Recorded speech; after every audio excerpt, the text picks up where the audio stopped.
Hello everyone, Shri IAS academy में आपका स्वागत है। जैसा कि आप जानते हैं कि श्री आईएएस एकेडमी ने आंसर राइटिंग सीरीज की शुरुआत की है, जिसके अंतर्गत ऑलरेडी हमारे 648 पार्ट आ चुके हैं।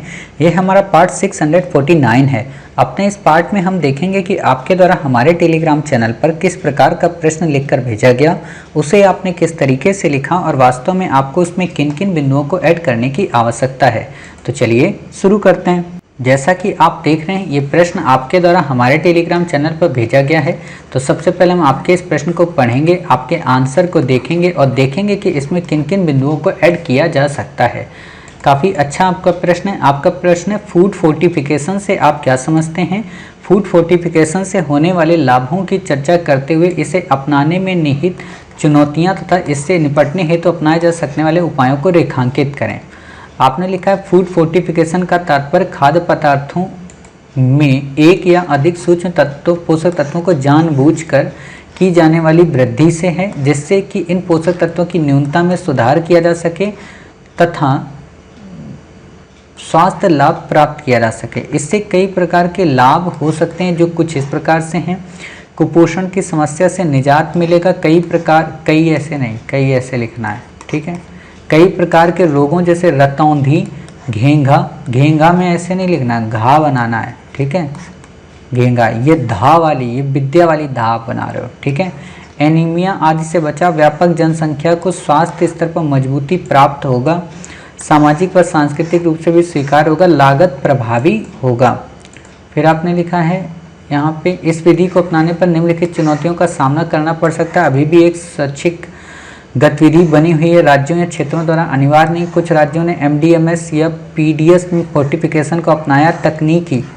तकनीकी ज्ञान की कमी, ठीक है। फिर आपने यहाँ पे लिखा निश्चित दिशा निर्देशों का अभाव लिखिए। गलत अफवाह एवं जागरूकता का अभाव। फिर आपने बताया बजटी बाध्यताओं की भी समस्याएं बनी हुई हैं। इस विधि में आने वाली समस्याओं को दूर करने के सरकार को सकारात्मक और उचित कदम उठाने की जरूरत है, जिससे लोगों को इससे लाभ की प्राप्ति हो सके। ये सकारात्मक कदम इस प्रकार से हो सकते हैं। राष्ट्रव्यापी स्तर पर लागू किए जाने की आवश्यकता है। सभी राज्यों के समर्थन की आवश्यकता है। वृहद पोषक पदार्थों तथा गुणवत्ता के संबंध में FSSAI मानकों को अपनाया जाए। फिर आपने यहाँ पे बताया निष्कर्षतः इस अभियान से विभिन्न प्रकार के लाभ हो सकते हैं। इससे SDG 2-3 को पूरा किया जा सकता है, अर्थात सरकार को इस अभियान के तहत आने वाली समस्याओं को दूर करने का सकारात्मक प्रयास करना चाहिए। देखिए, आपने एज इट इज़ फ्रेम को लिख दिया है, इसमें थोड़ा अपनी तरफ से भी कुछ बातों को ऐड करिए। क्या ऐड करेंगे आप? जैसे आप यहाँ पर ऐड करिए कोविड-19 का पेंडेमिक, क्लियर। आप ऐड करिए पोषण अभियान, मैंने बताया था बट आपने नहीं ऐड किया, ठीक है।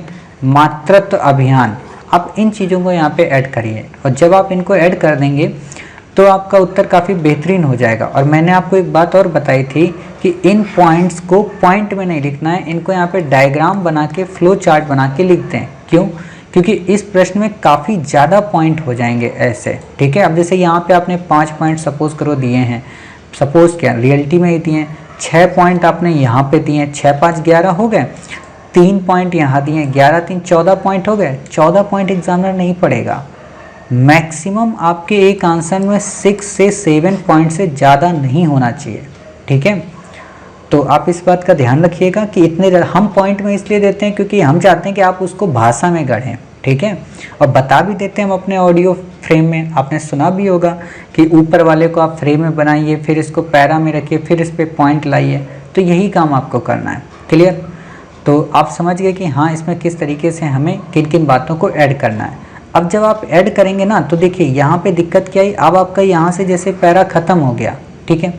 आपने इस जगह पे इस लाइन को अलग से रखा, ऐसे आपको नहीं बताना है। आपको बताना है कि उपरोक्त उपायों से स्पष्ट है कि अगर इस अभियान को सही तरीके से क्रियान्वित कर दिया गया या फूड फोर्टिफिकेशन को सही तरीके से अपना लिया गया, तो न केवल हम SDG 2 और 3 को फुलफिल कर सकेंगे, बल्कि भारत में भुखमरी की समस्या को भी समाप्त कर सकेंगे तथा नए भारत के निर्माण में किसानों की इनकम को भी डबल करने में अपनी भूमिका का निर्वहन कर सकेंगे। या फिर आप यहाँ पे खाद्य प्रसंस्करण उद्योगों के बारे में भी लिख सकते हैं, ठीक है।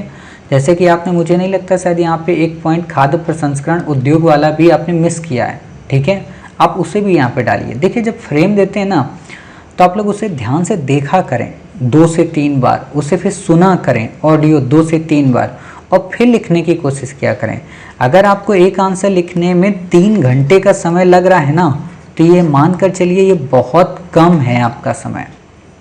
अब अगर आप ये सोचते हैं कि हम पहले दिन ही आंसर को 30 मिनट में या 3 मिनट में लिख लेंगे, तो गलत बात है। आप फिर आंसर को जल्दबाजी में लिखते हैं, इससे आपके अंदर मौलिकता नहीं आती। ठीक है, तो प्रश्न को सही से सुना करें, उसके पॉइंट को देखा करें और उनको अपनी भाषा में गढ़ें, और अपनी भाषा में गढ़ने के बाद उसमें खुद से सोचा। देखो, जब तक अपने दिमाग को हम चलाएंगे नहीं ना, तब तक ये दिमाग हमारा मंद ही बना रहेगा। अगर आप इसको चलाएंगे तो बहुत कुछ नए पॉइंट आएंगे। आपको कोविड-19 अपने आप में सोच लेना चाहिए था, आपको मातृत्व अभियान या पोषण अभियान सोच लेना चाहिए था कि ये पॉइंट डालने हैं, और ये तो हमने बताए थे। और आप जब एक बार आंसर लिख लें और ये पॉइंट अगर मेंशन ना हो, तो फिर से उस आंसर को काट कर दोबारा लिखें। हो सकता है आपको बुरा लगेगा बार बार कि बार बार हम आंसर क्यों लिखें, लेकिन अगर आपको परफेक्ट बनना है ना, तो इतना करना पड़ेगा। ठीक है, उम्मीद है आप समझ गए होंगे हमारी बातचीत को, और ये भी समझ गए होंगे किस तरीके से इसमें पॉइंट को ऐड करना है, कैसे अपने उत्तर को सही से डेकोरेट करना है, और डेकोरेशन के बाद किस तरीके से अपनी भाषा शैली को गढ़ना है। ठीक है, मिलते हैं आप ही के द्वारा भेजे गए एक नए प्रश्न के साथ। तब तक अपना ख्याल रखिए और स्वस्थ रहिए।